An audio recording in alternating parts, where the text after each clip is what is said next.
بعد الإبلاغ عن حالة اشتباه كوفيد أو الإصابة بكوفيد 19 في مدينة الباب أو الدكتور أيمن، طبعا نحن هون اشتغلنا على موضوع المخالطين.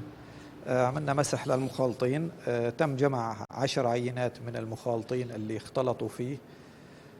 حاليا جهزنا العينات، رح نبعثن للمخبر الوبائي في مدينة إدلب. طبعا نحن رح ننقل العينات بكولمانات درجة حرارة من 4 ل 8، رح توصل للمخبر الوبائي خلال 72 ساعة رح تطلع النتائج.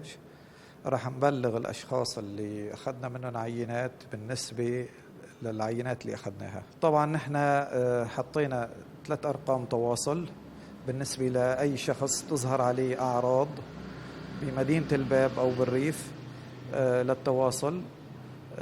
في حال تواصل الشخص معنا بنشوف إيش الأعراض اللي عنده، وإذا كانت مطابقة للتعريف فبنجمع العينات.